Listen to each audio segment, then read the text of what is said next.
High students, நம்ம பார்க்க போகிறது 10th மேத்ஸ் எக்ஸாம்பிள் 8.10 எடுத்துக்காட்டு 8.10 முதல் n இயல் எண்களின் சராசரி மற்றும் விளக்க வர்க்க சராசரிகளை காண்க.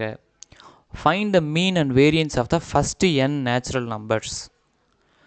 மீன் எக்ஸ் பார், மீன் கண்டுபிடிக்க ஃபார்முலா என்ன அப்படின்னா sum of all observation divided by number of observation. இது எப்படி எழுதலாம் அப்படின்னா சம்மேஷன் எக்ஸ் பை என்னன்னு எழுதலாம். சரியா? சம்மேஷன் எக்ஸ்னால் என்னது? ஃபஸ்ட்டு n நேச்சுரல் நம்பர்ஸ்க்கு சம்மேஷன் 1லேருந்து n வரைக்கும் divided by number of observation n.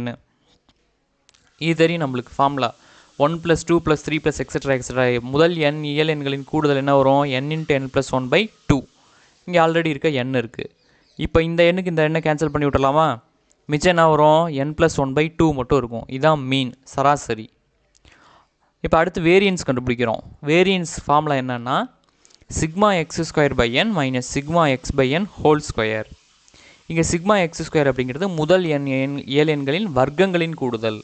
அதாவது என்னது? 1² + 2² அப் டு n² வரைக்கும். இதுக்கு தான் நம்மளுக்கு ஃபார்முலா தெரியுமே. என்னது?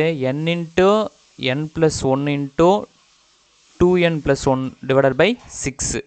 இதுதான் ஃபார்முலா. ஸோ இதை எடுத்துகிட்டு இந்த σx² எடுத்துகிட்டு என்ன போட்டுக்கிறோம்? n × n + 1 × 2n + 1/6. இங்கே ஆல்ரெடி என்ன இருக்குது? ஒரு n இருக்கா? அந்த எண்ணை இங்கே போட்டுக்கோங்க. மைனஸ் சம்மேஷன் எக்ஸ்னால் நம்மளுக்கு ஆல்ரெடி தெரியும். என்னது? n × n + 1/2. ஸோ இங்கே போட்டிருக்கோம் பாருங்கள், n × n + 1/2 இதை போட்டுக்கிறோம். இப்போ இந்த எண்ணுக்கு இந்த எண்ணை என்ன பண்ணுறோம்? கேன்சல் பண்ணி விட்டுறோம். அப்புறம் இந்த எண்ணுக்கு இந்த எண்ணை கேன்சல் பண்ணி விட்றோம். இப்போ மிச்சம் என்ன வரும் பாருங்கள். இந்த n வந்து இந்த 2n மல்டிபிள் ஆச்சு அப்படின்னா 2n² வரும். இந்த n இந்த 1 கூட மல்டிபிள் ஆச்சுன்னா n வரும். அதேமாதிரி இந்த 1 இந்த 2n கூட மல்டிபிள் ஆச்சுன்னா 2n வரும். இந்த 1 இந்த 1 கூட மல்டிபிள் ஆச்சுன்னா 1 வரும். Divided by 6. அப்போ 2n², n × 2n கூட்டினா 3n + 1/6. இப்போ மிச்சம் இங்கே என்ன இருக்குது? n + 1 ஹோல் ஸ்கொயர் மாதிரி இருக்குது. a + b ஹோல் ஸ்கொயர் என்ன வரும்? a² + b² + 2ab மாதிரி வருமா? ஸோ a² அப்படின்னா n², b² அப்படின்னா 1², 2ab அப்படின்னா 2n × 1. அதேமாதிரி டினாமினேட்டரில் இருக்க 2 ஸ்கொயர் பண்ணால் 4 வரும். சரியா? இப்போது எல்சிஎம் எடுக்கிறோம். எல்சிஎம் என்னென்னா இங்கே 6 இருக்குது, இங்கே 4 இருக்குது. சரியா? இப்போ எல்சிஎம் 12 எடுத்துக்கிறோம். 12 எல்சிஎம்னா இங்கே 6 இருக்குது. 12 மொத்தமாக எத்தனை தடவை மல்டிப்ளை பண்ணணும்? 2 தடவை மல்டிப்ளை பண்ணணும்.